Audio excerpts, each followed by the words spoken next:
Terima kasih Bapa, karena kasih dan sayang Tuhan kami ada sampai pada saat ini Tuhan. Kami sungguh bersyukur untuk segala anugerah Allah yang besar yang Tuhan berikan kepada kami. Pada pagi hari ini Tuhan, kami boleh datang di dalam rumah-Mu Tuhan dengan tubuh yang sehat, dengan tubuh yang kuat. Itu karena anugerah-Mu Tuhan. Terima kasih Yesus. Terima kasih untuk kasih dan sayang, semangat yang Tuhan berikan kepada kami. Bapa, sebentar kami akan mendengarkan suara-Mu Tuhan. Kami ingin belajar untuk duduk diam, belajar firman Allah, supaya kami semakin mengerti kehendak-Mu. Urapi hamba-Mu Tuhan, pakai secara khusus pada pagi hari ini. Engkau berbicara dengan leluasa lewat hamba-Mu Tuhan. Dan berkati seluruh jemaat GBI Raja Damai yang pada pagi hari ini hadir di tempat ini, hadir di dalam rumah-Mu. Terima kasih Yesus. Kami siap untuk terima firman Allah. Kami siap buka hati, buka pikiran dan seluruh hidup kami untuk firman-Mu. Terima kasih Yesus. Demi nama Tuhan Yesus Kristus kami alaskan segala doa kami. Haleluya. Yang siap terima firman Allah sama-sama katakan amin. Tuhan Yesus memberkati sidang jemaat terkasih. Selamat pagi, shalom. Iya, Tuhan Yesus memberkati sidang jemaat yang sudah setia untuk beribadah kepada Tuhan. Senang saya berada bersama dengan sidang jemaat sekalian. Ya, pagi hari ini kita akan mendengar undangan ilahi untuk Bapak Ibu Saudara sekalian. Sidang jemaat terkasih, kalau kita melihat zaman pada saat ini dan kita mau belajar Alkitab, kita mengerti bahwa saat ini kita berada di penghujung zaman akhir. Bukan berada di zaman akhir, tapi sudah ada di penghujung zaman akhir. Sebentar lagi langit dan bumi akan berubah menjadi baru. Kita akan menghadap tahta ilahi. Kita akan bersama-sama bersukacita bersama dengan Kristus. Kita ada di penghujung zaman akhir. Kalau saudara baca kitab Wahyu, saudara akan mendapati bahwa zaman akhir itu akan ditutup, akan diakhiri dengan dua perang, yaitu perang Harmagedon dan perang Gog Magog. Saudara bisa baca dalam kitab Wahyu. Apa perang Harmagedon? Itu perang utara selatan. Perang Gog Magog itu perang timur barat. Jadi Israel, umat Allah secara fisik. Ya, Israel yang sekarang ada di Timur Tengah. Itu secara fisik akan diserang oleh Harmagedon, utara selatan, dan akan diserang dari timur dan barat. Dan itu sudah terjadi saat ini, sidang jemaat terkasih. Israel perang dengan Lebanon. Itu perang utara selatan. Tapi Israel juga diserang oleh Iran. Itu perang timur dan barat. Sidang jemaat, kita ada di penghujung zaman akhir. Dan sudah tahu, suratan Petrus mengatakan bahwa iblis itu tidak tinggal diam, dia akan berkeliling mencari umat Allah yang bisa ditelannya. Siapa umat Allah yang akan ditelan oleh iblis itu? Saudara, kita semua orang percaya. Iblis akan menyerang kita, menelan kita. Dan di antaranya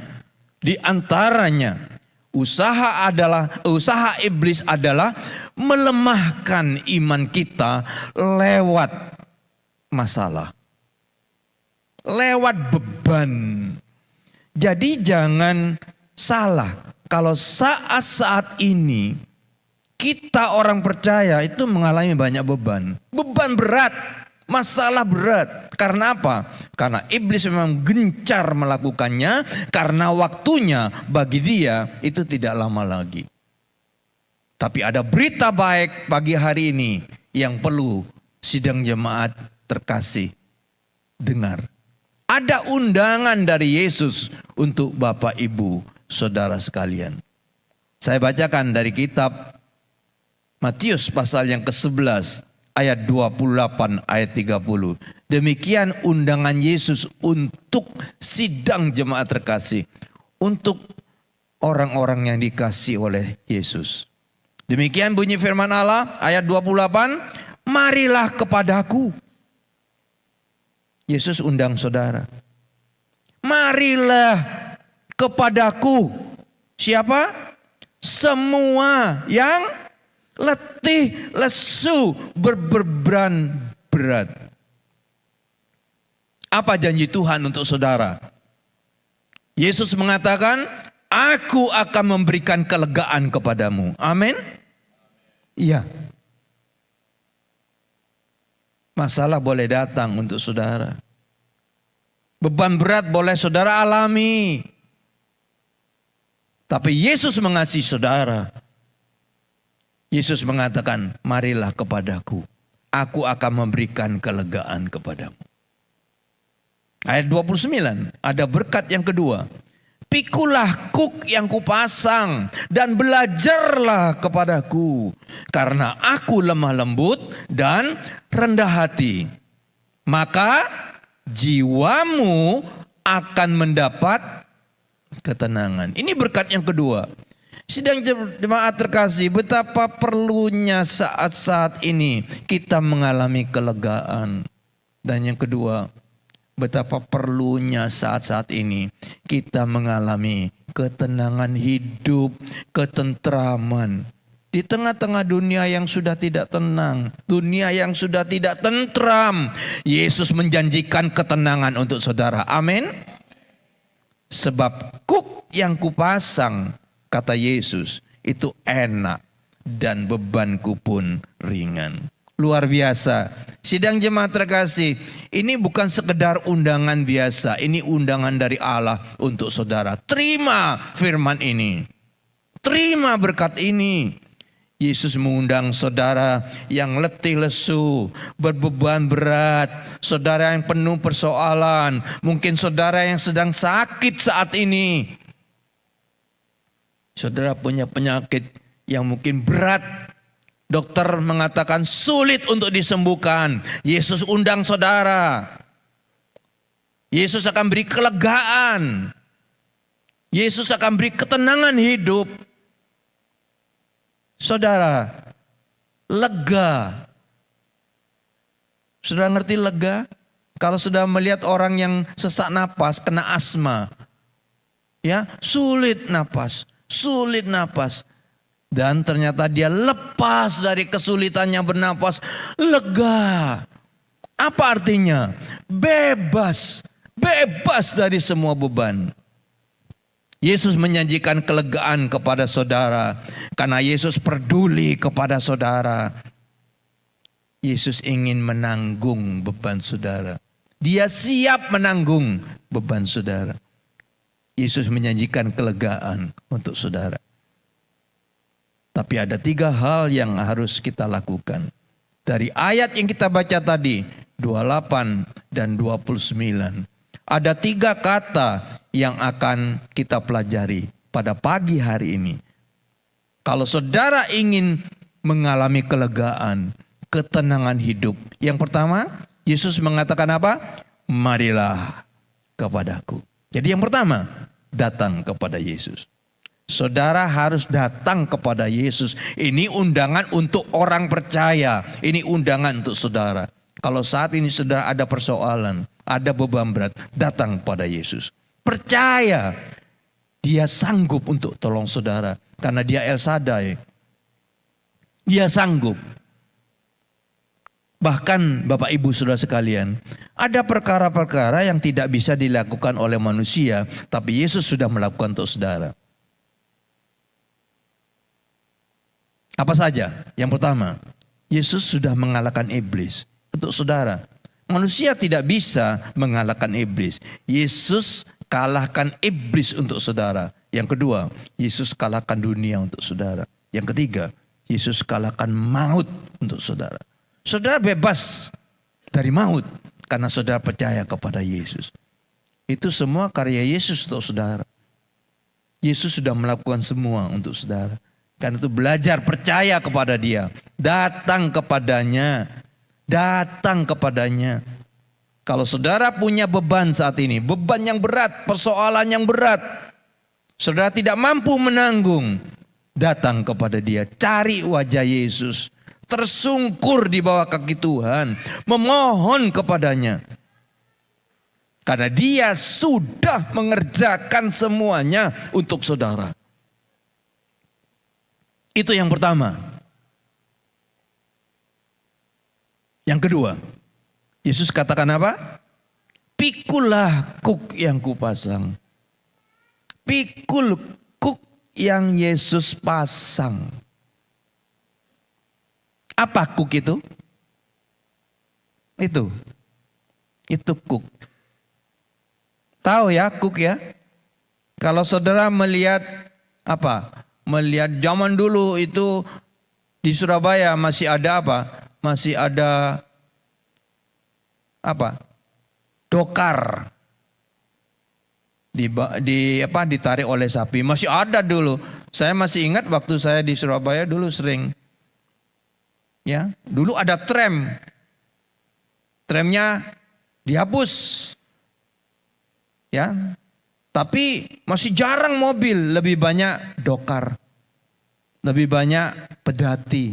Ditarik oleh kuda atau ditarik oleh sapi. Nah, yang ditaruh di lehernya sapi itu namanya kuk. Itu gambarnya. Gambarnya kuk. Ya, ditaruh di lehernya sapi. Sekarang pertanyaan saya, kenapa kok sapi itu dikasih kuk? Kok sapi dikasih kuk? Kenapa? Kenapa dokar itu ditarik oleh sapi dan sapinya dikasih kuk? Karena apa? Karena sapinya itu ada dua. Ya. Kalau dokar itu masih lumayan, sidang jemaat terkasih ya. Kalau dokar masih lumayan. Jalannya pelan. Tadi pagi saya cerita tentang karapan sapi. Saya dari Madura, dari Bangkalan. Jadi pada waktu saya remaja dulu sering melihat bagaimana bapak-bapak di Madura itu melatih sapi-sapi bagus ini, sapi-sapi aduan ini untuk menjadi apa? Menjadi sapi kerap. Gak gampang, ya gak gampang sidang jemaat terkasih. Pertama kali sapi itu dipasangkan, ya dikasih kuk, dikasih bambu di tengah itu, terus kusirnya naik di atas, ya bambu yang tengah itu namanya keleles, ya supirnya naik di atas, sapinya dua. Pertama kali sapi itu dipasangkan, wah gak gampang, gak langsung lari begitu. Tapi mereka tarik kanan, tarik kiri, susah jalan. Tapi dengan sabar Pak kusirnya itu ngatur sapi itu dari berjalan. Pertama mulai berjalan. Terus mulai berlari. Baru diadu. Dan sudah tahu kecepatan karapan sapi itu kalah dari balap mobil. Kalau mobil kalah. Karapan sapi itu luar biasa banternya Bapak Ibu. Karena jaraknya cuma 100 meter. Dari start sampai finish itu 100 meter. Jadi kalau mobil itu baru start jalan itu sapi sudah sampai di finish. Saking banternya. Tapi kan gak mudah. Kenapa sapi itu dikasih kuk? Ada dua alasan. Alasan yang pertama, supaya sapi itu tidak berjalan semaunya sendiri. Dikasih kuk itu supaya sapi tidak berjalan semaunya sendiri, tapi sapi itu mau berjalan sesuai dengan kehendaknya Pak Kusir. Dikasih kuk. Kanan. Coba lihat pedati itu. Ayo belok kanan. Dua-duanya jalan ke kanan. Karena dikasih kuk. Coba nggak dikasih kuk, sapi itu akan jalan seenaknya sendiri. Yang kedua, kenapa sapi itu dikasih kuk? Supaya sapi itu bisa seiring sejalan dengan pasangannya.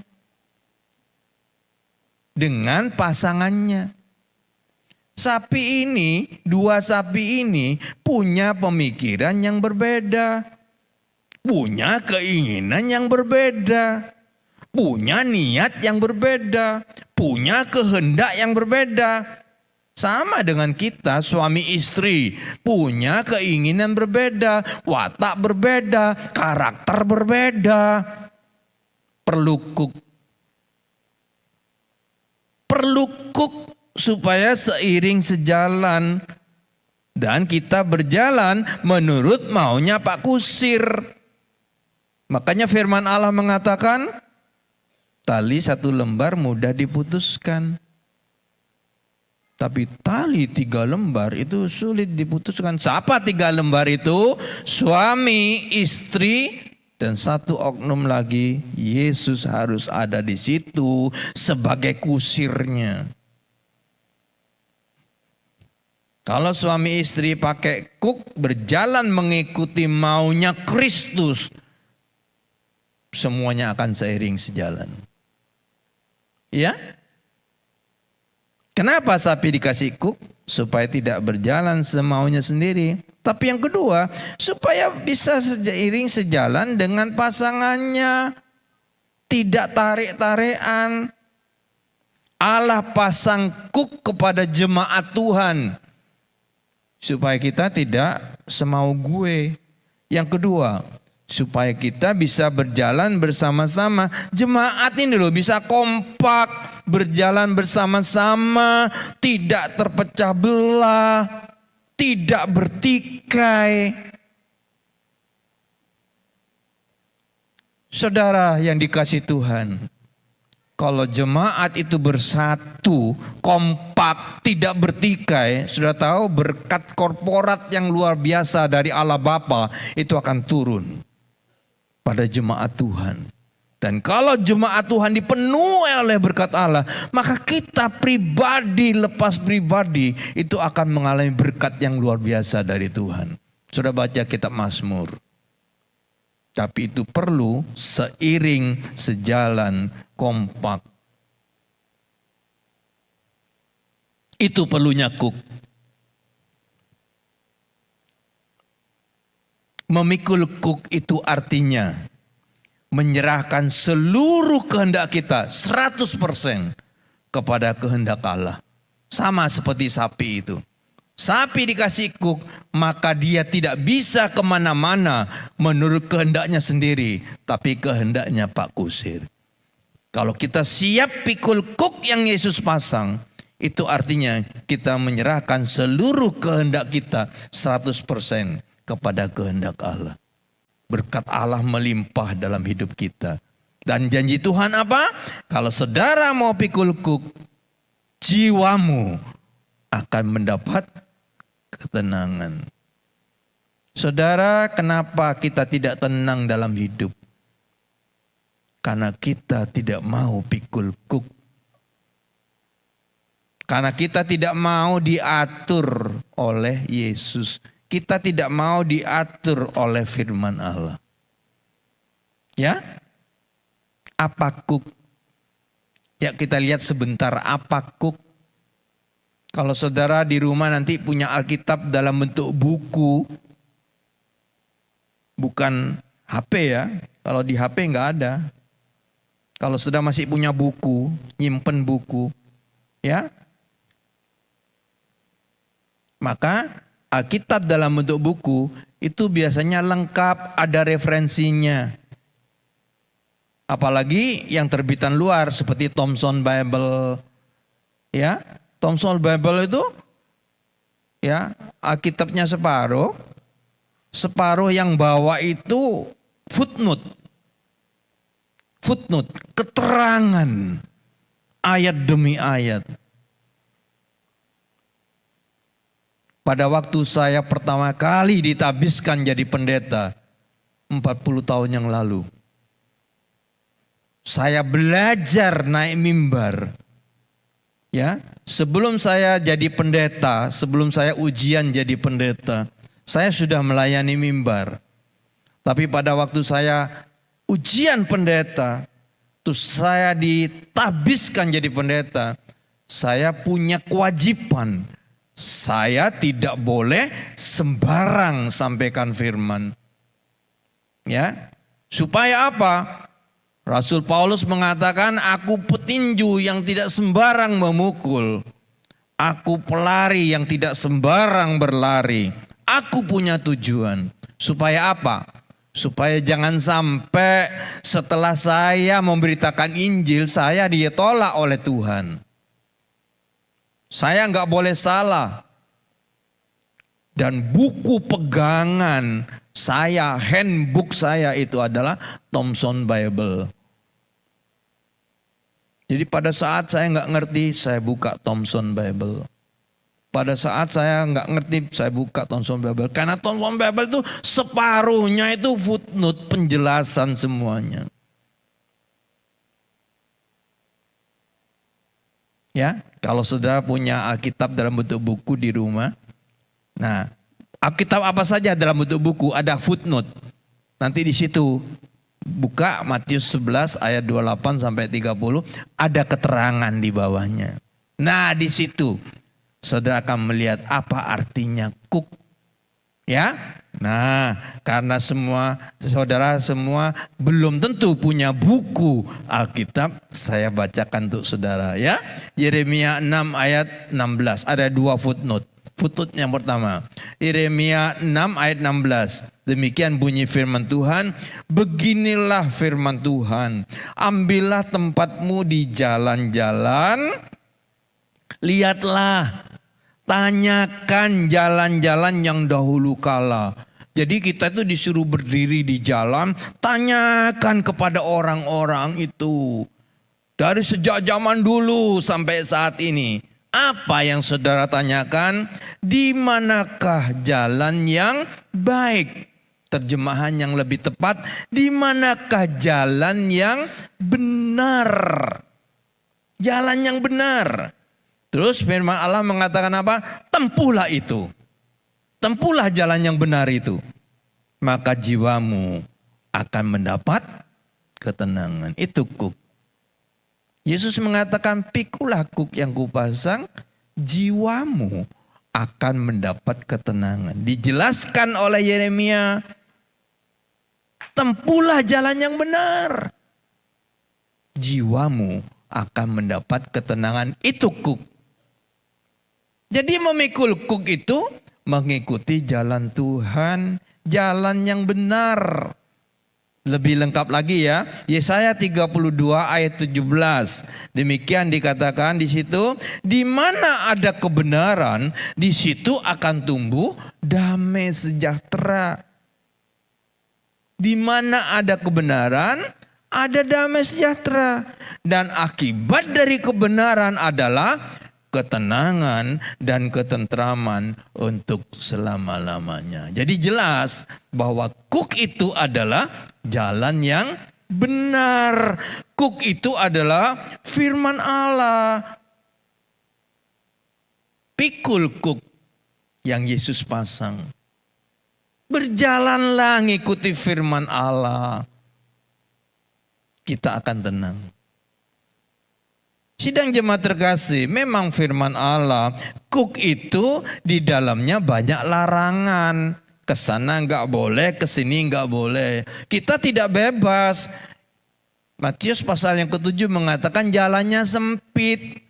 Ada di dunia ada dua jalan, jalan sempit dan jalan yang lebar. manusia lebih suka jalan yang lebar. Sebab jalan yang lebar itu bebas. Jalan yang sempit itu jarang yang minat. Kesana kena pagar, kesana kena duri, kesana sakit, kesana sakit. Supaya nggak sakit, ya jalan aja di jalan yang sempit ini.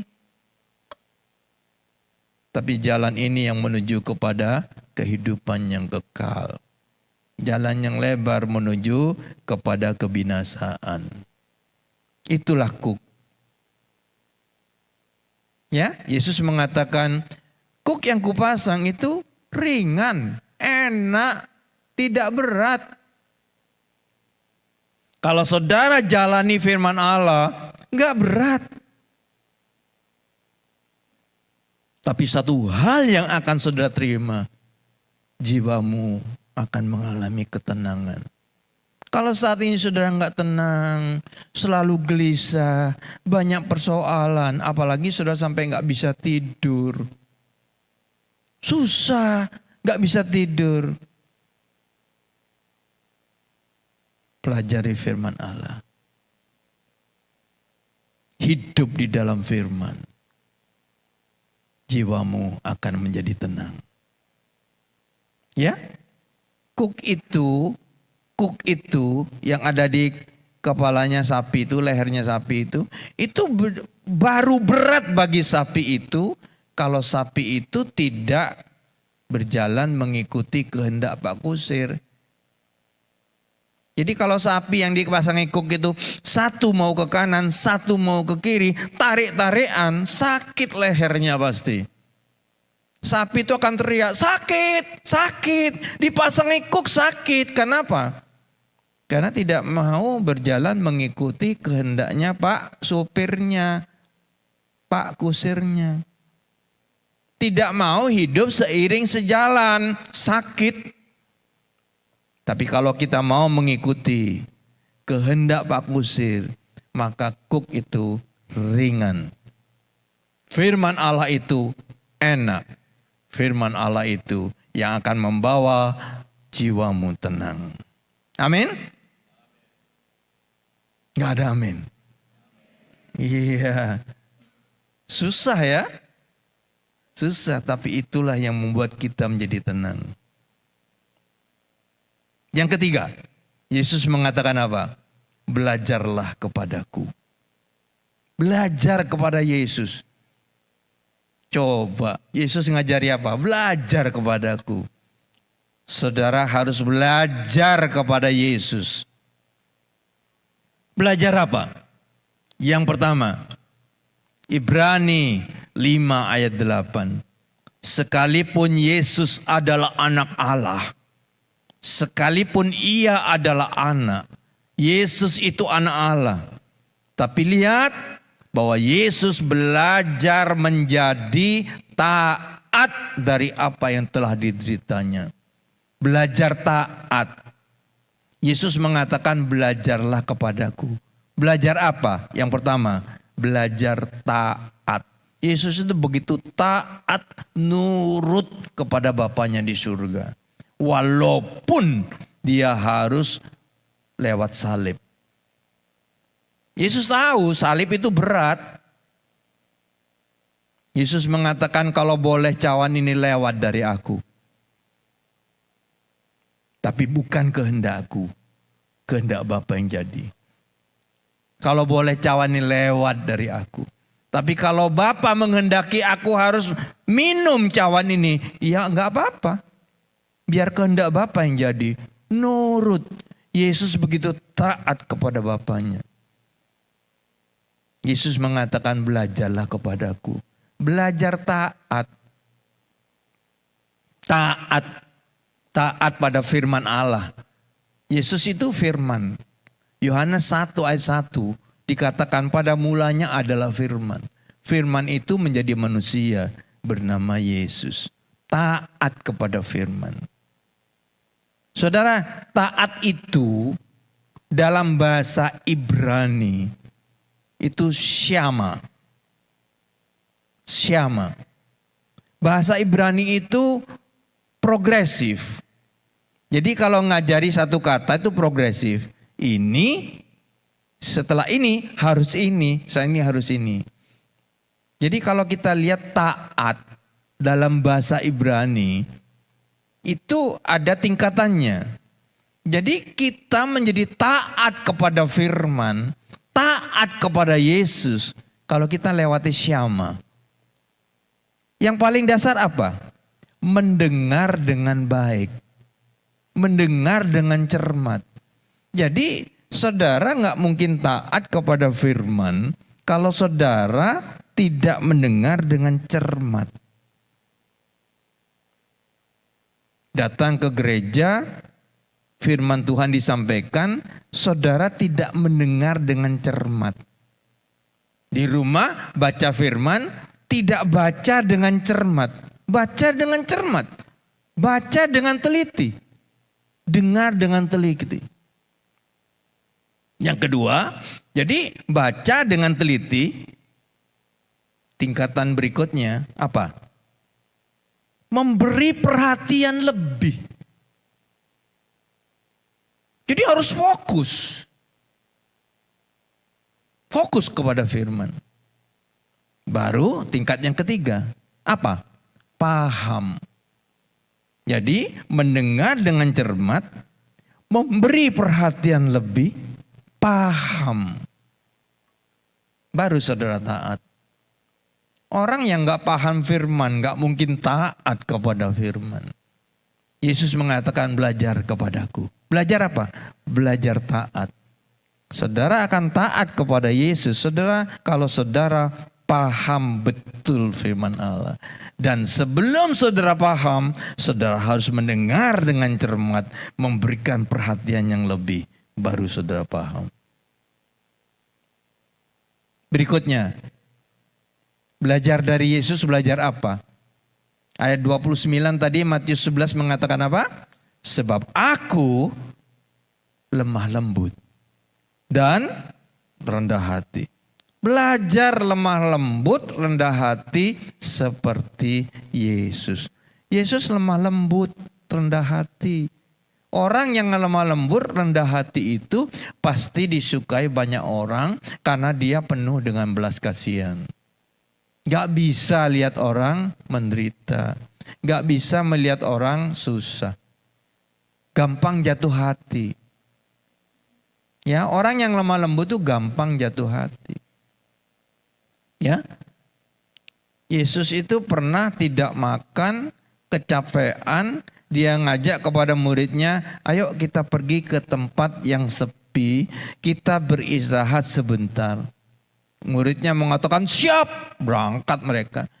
Pada waktu mereka berangkat, ribuan orang mencari Yesus. Apa yang terjadi? Yesus gak jadi makan, Yesus gak jadi istirahat. Karena apa? Karena hati Yesus penuh dengan belas kasihan. Karena dia lembut, rendah hati, penuh belas kasihan. Gak jadi makan. Gak jadi istirahat. Dia tolong orang yang sakit. Dia doakan, dia sembuhkan, dia tolong mereka. Lihat, ini orang yang lembut dan rendah hati. Disukai oleh banyak orang. Dan saudara, orang yang lembut itu bertahan dalam segala keadaan. Tadi pagi saya kasih ilustrasi mulut kita. Di mulut kita itu ada gigi dan ada lidah. Gigi itu keras, lidah itu lembut, lentur. Coba setelah puluhan tahun saudara pakai gigi dan lidah kita, siapa yang kalah? Gigi. Ya tak? Bolong, sakit gigi, dicabut. Kenapa? Karena gigi itu keras. Dan setelah tua sekali, habis giginya, ompong. Tapi lidah yang lembut, yang lentur, tetap ada toh. Sampai akhir hayat, lidah kita tetap lentur. Orang yang lemah lembut dan rendah hati, itu bertahan dalam keadaan apapun. Mau panas, mau dingin, mau susah, tetap bertahan. Tapi orang yang keras itu gampang patah, gampang ompong, gampang lepas. Ya, orang yang lembut, rendah hati, mudah mengampuni, mudah memaafkan. Mari kita tanya pada diri sendiri. Kalau ada orang salah kepada kita, kita mudah mengampuni? Kalau kita belum bisa mengampuni orang lain, belajarlah kepadaku, kata Yesus, sebab aku lemah lembut. Orang yang lemah lembut itu gampang memaafkan. Karena apa? Karena kita ngerti bahwa kita itu banyak salah. Seringkali kita merasa diri paling baik. Seringkali kita merasa diri paling benar. Karena itu kita nggak bisa ngampuni orang lain. Bahkan seringkali kita menghakimi orang lain. Padahal kita banyak salah. Belajar kepadaku, kata Yesus, maka engkau akan tenang. Ini rahasia yang Yesus sampaikan kepada kita pada pagi hari ini. Sidang jemaat terkasih, di akhir zaman yang serba susah ini, saudara mengalami beban berat, saudara tidak tenang hidup, firman Allah datang kepada saudara pagi ini. Yang pertama, datang kepada Yesus. Yesus akan beri kelegaan kepada saudara. Karena Yesus sudah mengerjakan semua untuk saudara. Yesus yang tanggung beban saudara. Yang kedua, pikulah yang kupasang. Belajar menuruti kehendak Allah. Yang ketiga, belajar kepadaku. Belajar taat, belajar lemah lembut, belajar rendah hati. Tuhan Yesus memberkati Bapak Ibu, saudara sekalian. Ya.